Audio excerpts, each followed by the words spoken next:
नमस्कार दोस्तों, मातृभूमि चैनल में आप सभी का स्वागत है। दोस्तों, सोचिए अगर आपके राज्य में 25 लाख लोग मिलकर सिर्फ एक एमपी चुनेंगे और किसी दूसरे राज्य में 10 लाख लोग एक एमपी चुनेंगे, क्या दोनों के वोट की कीमत बराबर होगी? अगर जनगणना के बाद भी डी एलिमिनेशन नहीं हुआ, तो भारत में यही होने वाला है। कुछ राज्यों की आवाज दुगनी हो जाएगी और कुछ राज्यों की आवाज कम हो जाएगी। ये सवाल सिर्फ सीटों का नहीं है, ये सवाल है हमारी डेमोक्रेसी का। क्या वो सबको बराबरी देगी या नहीं? आज समझते हैं कि डी एलिमिनेशन नहीं हुआ तो भारत के राजनीति में क्या उथल पुथल हो सकती है। भारत के लोकतंत्र की सबसे बड़ी ताकत यह मानी जाती है कि हर नागरिक की आवाज बराबर है, लेकिन ये बराबरी अपने आप नहीं आती है। इसीलिए समय समय के ऊपर पॉपुलेशन के हिसाब से चुनावी नक्शा बदलना पड़ता है।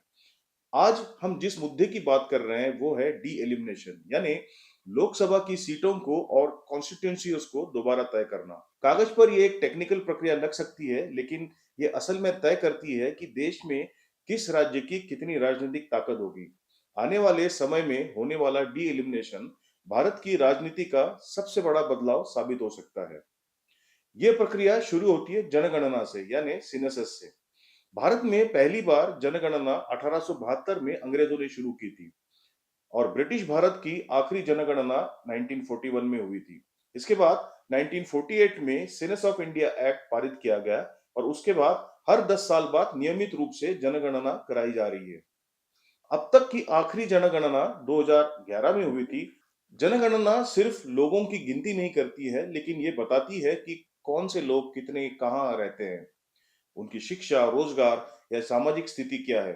सरकार की policies, budget allocation, welfare schemes और काफी सारी चीजें डी एलिमिनेशन से जुड़ी हुई होती है। आने वाली जनगणना 2027 को बहुत महत्वपूर्ण माना जा रहा है, क्योंकि यही डाटा अगले डी एलिमिनेशन एक्सरसाइज का आधार बनेगी। आमतौर पर इतनी बड़ी जनगणना में लाखों कर्मचारी घर घर जाकर जानकारी इकट्ठा करते हैं। इसमें एक साल से भी ज्यादा की तैयारी लगती है और फाइनल रिजल्ट पब्लिश होने में 2 से 3 साल भी लग सकते हैं। अनुमान है कि इस बार की जनगणना पर हजारों करोड़ों रुपए खर्च आ सकता है, क्योंकि टेक्नोलॉजी, डिजिटल सर्विसेज, ट्रेनिंग और लॉजिस्टिक्स सब इसमें शामिल होगा। लेकिन जनगणना आसान काम नहीं है, इसमें कई प्रैक्टिकल प्रॉब्लम्स आ सकते हैं। रिमोट एरिया में जाना, माइग्रेंट पॉपुलेशन को गिनना, अर्बन स्लम्स में जाना, counting, data accuracy, privacy concern और कई बार पॉलिटिकल कंट्रोवर्सीज भी हो जाती है। कुछ लोग जानकारी देने से हिचकते हैं और कई जगह पे प्रशासनिक ढिलाई होती है। अगर डाटा में गड़बड़ी होती है तो इसका असर सीधा डी एलिमिनेशन के ऊपर पड़ेगा। संविधान के अनुसार हर जनगणना के बाद डी एलिमिनेशन होना चाहिए, लेकिन भारत में यह नियम पिछले 50 सालों से इफेक्टिवली रुका हुआ है।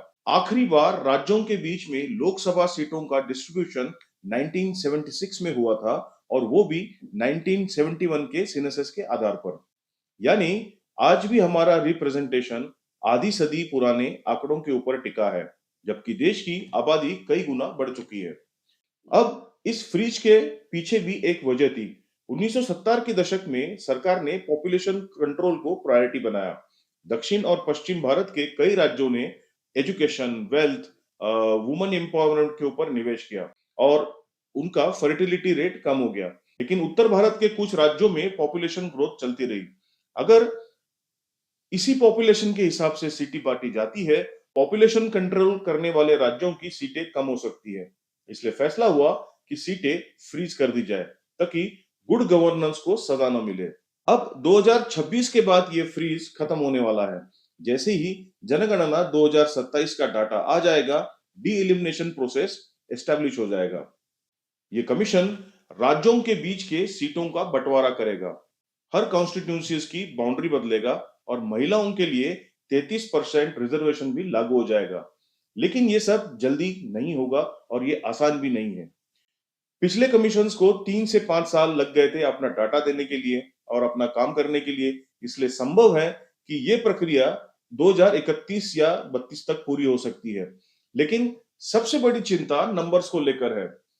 अगर सिर्फ पॉपुलेशन के हिसाब से सीटें बांटी जाती है तो उत्तर भारत के बड़े राज्य बहुत ज्यादा सीटें ले जाएंगे।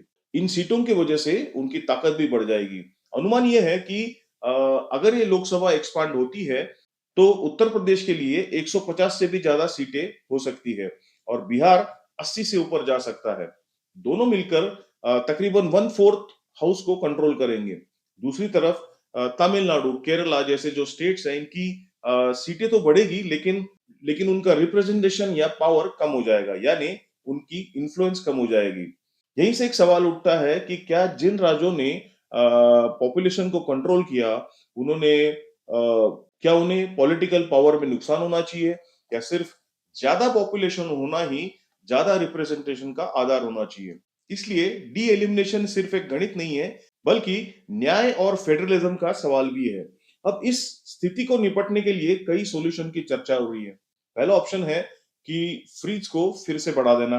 अब इसका फायदा होगा कि जो अभी वर्तमान में बैलेंस चल रहा है वो बना रहेगा, लेकिन नुकसान ये है कि फास्ट ग्रोइंग राज्यों के लिए ये नुकसानदायी साबित हो सकता है और उनके साथ ये अन्याय हो रहा है और ये कॉन्स्टिट्यूशनली भी चैलेंज हो सकता है।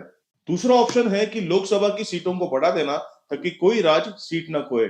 फायदा ये कि सबको कुछ ना कुछ मिलेगा, लेकिन प्रोपोर्शन भी बड़े राज्यों के हित में ही रहेगा।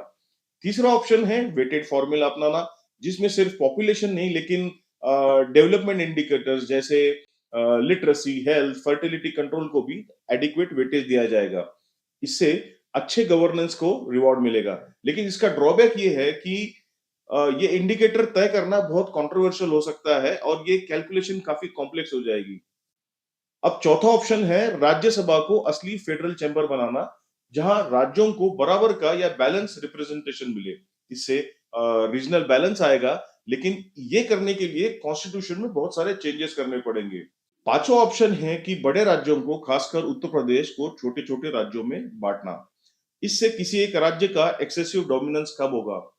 फायदा होगा फेडरल बैलेंस का, लेकिन ड्रॉबैक ये है कि नए राज्य बनाना पॉलिटिकली बहुत सेंसिटिव और एडमिनिस्ट्रेटिवली कॉस्टली हो सकता है। और छठा ऑप्शन है फेज रिडिस्ट्रीब्यूशन, यानी चुनाव में धीरे धीरे सीट्स एडजस्ट करना।